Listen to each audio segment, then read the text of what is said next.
I started seeing that none of what I thought was true was actually true. And in fact, it was the exact opposite. So it was partly because I had a dream that I wanted to pursue for a career and I was told you can't do that.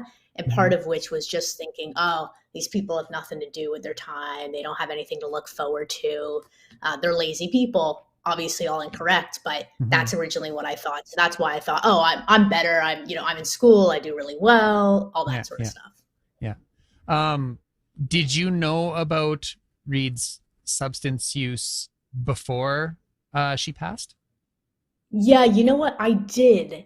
And I kicked myself so many times. And, this is why I'm doing this. I did, but I didn't, know to the extent because I was sort of like, oh, she doesn't want to talk about it, or, oh, I shouldn't ask. I felt like I love her, but she'll come to me if she needs something. That's stupid because I'm a person who suffers from anxiety. So I can Hmm. understand on the mental health side of the house. You need people who are not bothering you and not badgering you, but being like, I am here. What do Yeah, you need? yeah. And I was so out of my depths, and I kicked myself because I really didn't know what to do.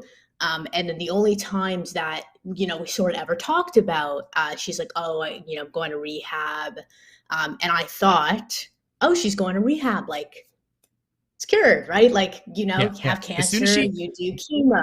yeah, yeah, you walk out the It treatment just center doors and life is Right, and great. everything's A-okay. Yeah. And I was like, wow, like, she's going to rehab. And then I started thinking, then she went more than once. I'm like, oh, maybe that, she went to her new rehab place. Clearly that other place was bad, right? Then she Hmm. went to another, I started putting together, I'm like, what's going on with these different rehab centers that they're not able to cure my best friend?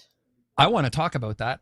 I find that really Yeah. interesting that you mentioned it like that because I often think that too. Like these treatment centers, probably wonderful programs. Like I'm not going to talk bad about any of the treatment centers, but the way that our system is set up, you get the treatment and then that's it, right?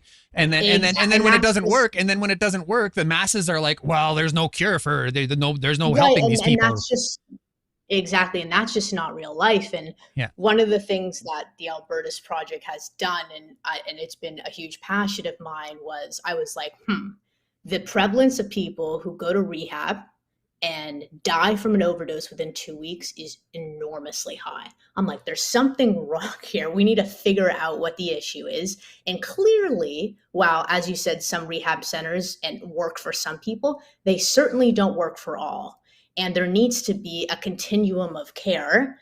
Mm-hmm. And I'm sure we'll go into later, but one of the things that, and I know you talked about it a little bit earlier, is medication assisted treatment, Suboxone. Who Yeah. knew that there is medicine that has been proven to be incredibly effective in, number one, the most important thing, decreasing a risk of a fatal overdose, but Mm-hmm. it decreases illicit opioid use. It decreases the prevalence of transmission of bloodborne illnesses. Like it does so much. So you've got your medicine bucket, you got the rehab bucket.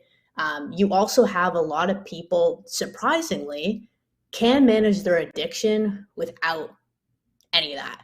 Some people use recovery groups, and again, Mm-hmm. there's 12 step, there's many different others. And what works for, I think the most important thing, if anyone's going to take away anything today, is there's an idea that you have an addiction, you're stuck with it for the rest of your life, you must go to rehab, you must be totally abstinent, and you get out and you go to a 12 step program.